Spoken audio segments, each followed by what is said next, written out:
নির্বাচনটাই বাতিল, অগ্রহণযোগ্য, না দেশে না বিদেশে। আওয়ামী লীগ কিন্তু কোনো দলকে নিষিদ্ধ করেনি। আওয়ামী লীগের বিরুদ্ধে আপনি দুর্নীতির অভিযোগ আনতে পারেন, নির্বাচন কারচুপির অভিযোগ আনতে পারেন, আনেন, তার মধ্যে কম বেশি সত্যতা আছে। কিন্তু আওয়ামী লীগের বিরুদ্ধে তো এই অভিযোগ আনতে পারবেন না যে বিএনপি নিষিদ্ধ করেছিল, ছাত্রদল নিষিদ্ধ করেছিল, শিবির নিষিদ্ধ করেছিল, এমনকি স্বাধীনতা বিরোধী জামাত শিবিরের আব্বা তাকে নিষিদ্ধ করেছিল কি নির্বাচনের সময়? করেনি।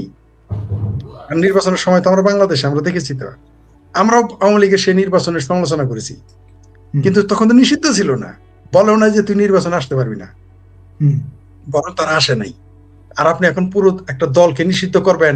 আওয়ামী লীগের যদি এটা দোষ হয়ে থাকে, তাহলে এখন আপনারা কি কাজ করতেছেন? অর্থাৎ আপনারা দাবি করতেছেন আওয়ামী লীগ তো বিড়ি আর সিগারেট খায়, কিন্তু আমরা দেখতেছি বিড়ি সিগারেট খাওয়া বন্ধ করতে এসে আপনারা তো ইয়াবা খাওয়া শুরু করছেন, আপনারা তো ড্রাগ নেওয়া শুরু করছেন। তাহলে বিষয়টা কি দাঁড়াইলো? আপনারা বলতেছেন আওয়ামী লীগ স্বৈরাচার, খুব ভালো কথা, আওয়ামী লীগ খুব খারাপ, ছাত্রলীগ খুব খারাপ, এখন যারা আছে তারা কি খুব ভালো? মাথা উঁচু করে কথা বলতে পারবে না অপরাধ করে আসলে। তো বাংলাদেশ সেনাবাহিনী তাদের আশ্রয় দিয়েছে, প্রশ্রয় দিয়েছে, এত বেশি দিয়ে ফেলেছে, এখন তাদের শরীরে গিয়ে পেশাব করতেছে এই স্বাধীনতা বিরোধী জামাত। এটা তো সেই জামাত যারা আমাদের নারীদের কি ধরনের গালি দেয়, তাদের নেতা, শব্দগুলো উচ্চারণ করা যায় না, উচিত না। তারেক রহমানের মতো অপরিণত রাজনীতিবিদ ওই শব্দ মুখে আনে নাই, বলছে জামাতের এক নেতা আমাদের নারীদের নিয়ে এই ধরনের কথা বলেছে। ওই যে বানের পানি আসলে না, চান্দা মাছ, ছোট ছোট পুঁটি মাছ, দারকিনা মাছ বলে, চেলা ঢেলা মলা, এগুলো কিন্তু বেশি লাভ হয়। তো জামাতের এখন বান আসছে, ওদের ওদের বান আসছে, তো যা ইচ্ছা তাই করতেছে, যা মনে চাই তাই। আপনি যে ভিডিওর কথাটা বললেন এবং দেখাইলেন এবং শুনলাম শেষে ক্ষমা চাইছে, এটা আমি জানি না। তো এই যে যে তারা ভাবখানা দেখেন, তার ওই যে যেটা বীর মুক্তিযোদ্ধা ফজলুর রহমান সাহেব বলেন, বিএনপির চেয়ারপারসন উপদেষ্টা, কেসকির পান্দির পোলারা যখন সুলতান খা হয় তখন তো এরা এরকম করবে, এটাই স্বাভাবিক। আপনি চিন্তা করেন, তার কিন্তু জামানতই থাকবে না, যে ফালটা পারতেছে তার কিন্তু জামানতই থাকবে না, কিন্তু তার ভাবখানা এরকম যে তিনি আমেরিকার প্রেসিডেন্ট হয়ে যেতেছেন। এই জন্যই এই যে সেনাবাহিনীর সাথে বানরকে মাথায় তুলতে হয় না। ওই যে আপনি বললেন না যে আমাদের ওয়াকার ভাইয়া, তারেক ভাইয়া আর ওয়াকার ভাইয়ারা, এই ভাইয়ারা ছাইয়া ছাইয়া গান বলতে বলতে এই বানরদের এত মাথায় তুলেছে যে এখন এদের মাথায় কিন্তু বানর আর বাচ্চাদের ভাষায় বলি শিশু ত্যাগ করতেছে। আচ্ছা, বুঝতে পারছেন? আমি আসি, আপনি বিশ্বাস করেন 3 মাস যাবৎ আমি আর ওই বাংলাদেশ সেনাবাহিনী, তারপর বিএনপি, এদের প্রতি আর ক্ষোভ নাই আমার, এদের প্রতি আমার করুণা প্রকাশ করতে ইচ্ছা হয়। তার সর্বশেষ ঘটনা যেটা আপনি বললেন, ক্যান্টনমেন্টের ভিতরে আপনি কোনো অবস্থাতেই দেহরক্ষী এবং অস্ত্র নিয়ে যেতে পারেন, এটা আইনই নেই বাংলাদেশে। ওইখানে কোনো মন্ত্রীও ঢুকতে পারবে না, পারবে না, সে তাকে ওই আর্মির প্রটোকল নিয়ে যেতে হবে। এই গাথাটা আবার নাকি সংসদ সদস্য হতে চায়, তার এইটুকু আকল নাই যে ক্যান্টনমেন্টের ভেতরে যাওয়া যায় না, সংরক্ষিত আসন, সরি সংরক্ষিত এলাকা, এই বোধটুকু যার নাই, সে বাংলাদেশে এমপি হইতে চায়, আইন প্রণেতা হতে চায়। আর এদের কথা কি বলবো? আপনি দেখবেন জামাতের যত ব্যারিস্টার আর অধ্যাপক আছে, আর যত দেখবেন যে অধ্যক্ষ আছে, অধ্যক্ষ আর ব্যারিস্টার 90% দেখবেন ভুয়া। কেজি স্কুলে বা কিন্ডার গার্ডেনের কোচিং করায় এরা নিজের নামের পিছিয়ে লেখে অধ্যক্ষ। এরা 3 বছর লেকচারার, 1 বছর লেকচারার হয়েই নামের শেষে লাগায় প্রফেসর, অধ্যাপক লাগে। এটা রাজাকার কুল শিরোমণি গোলাম আজম থেকে শুরু করে আজকের আবু তাহের বলেন, বলতে চাচ্ছিলাম ওনার কথা। ধন্যবাদ। এটা আপনার বিষয়টা আপনি বললেন, খুশি হবো আমি। মানে শিক্ষাকে অধ্যাপক পদ, অধ্যক্ষ পদ, এগুলো হচ্ছে অত্যন্ত সম্মানিত পদ। আমরা এগুলোকে আমি শেখ ফরিদ কোনোদিন কোনো আর্মি অফিসার, পুলিশ অফিসারদের কোনোদিন উঠে দাঁড়াই নাই। শুধুমাত্র এমপি কে সংসদ, তাদের আমাদের সংবিধান তাকে সম্মান দেয়, এই জন্য দাঁড়াই। আর শিক্ষকদের দেখলে তো আমি প্রাইমারি স্কুলের শিক্ষকদের দাঁড়াই পড়ি। কেন? কারণ এটা বাংলাদেশে এখন এই প্রেক্ষাপটে শিক্ষকদের একটা সম্মান আছে, কিন্তু এগুলো নষ্ট করে ফেলছে। ঠিক যেমন আপনার যেটা আদম ব্যাপার ইউনুস নিজে তার নোবেল প্রাইজের পুরস্কারের একেবারে ইজ্জত পাংচার করে দিয়েছেন। মানে একেবারে পৃথিবীতে এই যে এই নোবেল প্রাইজ, এই অন্তত শান্তিতে পৃথিবীতে এটার দাম, বিশ্বাস করে, এটাও যদি কোনোদিন আমাকে দেওয়া হয়, আমি বলবো মা পোসাই দোয়া চাই, এই পুরস্কার আমার লাগবে না, অন্য কোনো পুরস্কার যদি থাকে দাও, নইলে আমার এমনি বিদায় করে দাও, আমি এই পুরস্কার আমি সে করে দিলেও আর নিব না। কারণ এটা কেন উদাহরণ দিলাম জানেন? আমার একটা কাজিন আছে, নামটা টেকনিক্যাল কারণে বলা গেল না, আবার পুলিশ তারে খুঁজবে। আমার ওই কাজিন 1988 সালে আমার ওই কাজিন একবার পুলিশের সাথে মারামারি করছিল এবং পুলিশকে ঠকাইছিল মানে পুলিশ পালাই গেছে। তারপরে থেকে আমাদের সরিষাবাড়ি এলাকায় ওই সময় অর্থাৎ 1988 সাল থেকে 95 সাল পর্যন্ত কেউ পুলিশের চাকরি নিতে যাইতো না, বলতো না না, আমার ভাইয়ের নাম বলে বলতো ওর হাতে দৌড়ানি খাবো, ওই চাকরি নিব না। তো ওই রকম আমার কথা যে ডক্টর ইউনুসের মতো বেজ্জতি আর হবো না, কারণ মানুষ এখন এই পুরস্কার নিয়ে আসলে মানুষ গালি দিয়ে বলবো তুই তো ইউনুস, এই জন্যই পুরস্কারের কারণ।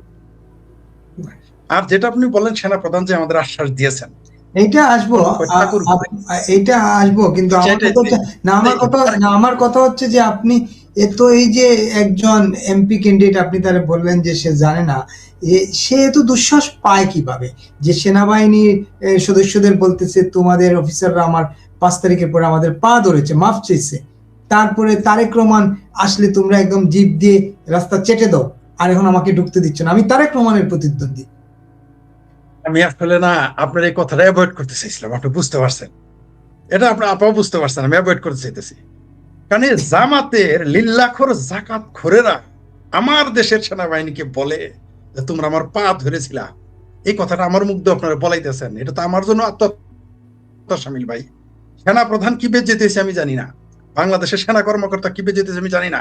আমার অনেক বন্ধু বান্ধব, খুব ঘনিষ্ঠ মানুষের সন্তান এবং আমার বন্ধু বান্ধব বান্ধবী এরা সেনাবাহিনীতে চাকরি করে। আমি তাদের মেধা, তাদের যোগ্যতা সম্পর্কে জানি। আমি যতই সেনাবাহিনীর সমালোচনা করি, তাদের আচরণের সমালোচনা করি, তাদের মেধা নিয়ে আমার কোনো আপত্তি নেই। আমি জানি যে এটা কত মেধাবী মানুষ হইতে হয় এবং কত দুঃসাহসী হইতে হয়, কত সৎ হইতে হয় আমি জানি। আমি অন্তত 10 জন সেনা কর্মকর্তা জুনিয়র এবং সিনিয়র জানি যারা জীবনে 5 পয়সা দুর্নীতি করে নাই, জীবনে মিথ্যা কথা বলে না, আমি জানি তারা কত সৎ এবং তারা কত মেধাবী আমি জানি। কিন্তু এদেরকে বলতেছে যে তুমি আমাদের পা জুতা আমাদের পায়ে ধরে পড়েছিলা, এর সে লজ্জার। আমি জানি আমার ওই 10 জন যারা আছে, কমপক্ষে 10 জন, সেটা জুনিয়র ক্যাপ্টেন থেকে শুরু করে মেজর থেকে শুরু করে মানে জেনারেল ব্যতীত আর নিচে যারা আছে এর 2-4 জন আমার পরিচয় আছে। আমি জানি যে তাদের ভিতরে বুকে রক্তক্ষরণ হয়েছে। মানে এটা আমার জন্য লজ্জা, কারণ আমাকে বেশ কিছু আর্মি অফিসার চিনেন, তাদের সাথে আমার চলাফেরা হয়, কথা হয়, জুনিয়র সিনিয়র। এটা কত বড় লজ্জা যে তারা কত বড় দুঃসাহস, মানে পাকিস্তানের আইএসআই এর মদদে আর আফগানিস্তান পাকিস্তানের জঙ্গিদের সাহসে তারা বাংলাদেশ সেনাবাহিনীর সামনে দাঁড়ায় বলে লাইভ যে তোমরা আমার পায়ে ধরে পড়ে থাকো। আমরা সারা জীবন শুনলাম যে সেনাবাহিনীর ডরে তারেক রহমান পালাই গেছিল, তার মাজার হাড্ডিগুড্ডি 17 বছর পালাই আছিল তারেক রহমান। আর সেই তারেক রহমানের আসনে যে ব্যক্তি জামানত হারাবে, যে মেম্বার হইতে পারবে না তার এলাকায়, সে কিনা সেনাবাহিনীকে চ্যালেঞ্জ করে। এর সে লজ্জার, এর সে দুঃখের, এর সে বেদনার আর কি থাকতে পারে আমাদের বাংলাদেশের জন্য? আপনি বলেন। এই জন্য আমি এটা অ্যাভয়েড করে এই শব্দটা উচ্চারণ করতে।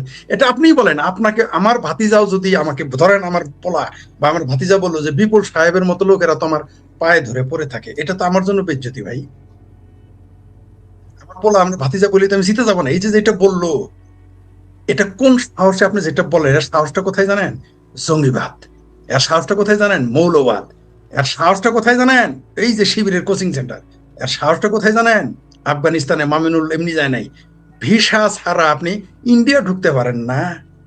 আর আপনি দুবাই থেকে আফগানিস্তান থেকে ঘুরে আসলেন ভিসা ছাড়া, এটা আমি বলি নাই, খোদ মামুনুল হক বলছে। আমার কেউ বললেন না যে ভারতের সংবাদ আইনে বলছে, এখানে খোদ মামুনুল হক বলছে তার ভিসা নাই পাসপোর্টে, সে দুবাই থেকে Afghanistan, Afghanistan to Dubai, Dubai থেকে আবার ঢাকা। তো এই সাহস কোথা থেকে এসে আমরা জানি। বাংলাদেশের জনগণ প্রস্তুতি নিচ্ছে। বাংলাদেশের জনগণ এই সমস্ত এই সেনাবাহিনী যা করতে পারে নাই, পৃথিবীর সবচেয়ে শক্তিশালী সংগঠন হচ্ছে জনগণের আদালত। সেনাবাহিনীরা এদের কিছু করতে পারে নাই, পুলিশকে তারা 5 পয়সা গুনে না।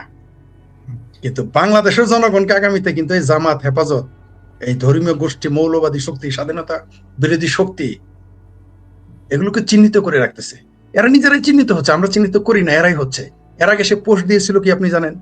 তারপর আবার সে এত বড় লম্বা লম্বা কথা বললো। তবে আমার বিশ্বাস এদের একদিন বাংলাদেশ সেনাবাহিনীও একেবারে তারের মতো সোজা করে ফেলবে।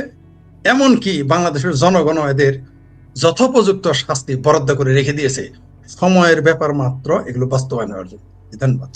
একেবারেই সঙ্গে থাকুন আপনি আমাকে, আমাদের আরিফা রহমান রুমা শুনছিলেন আপনি, এই যে আপনিও দেখেছেন ভিডিওটা, নিশ্চয়ই আপনারও একটা বিশ্লেষণ ব্যাখ্যা আছে যে বাংলাদেশ সেনাবাহিনী আমাদের স্বাধীনতা সার্বভৌমত্বের গর্ব অহংকার, আমরা বলি যে আমাদের অস্তিত্ব।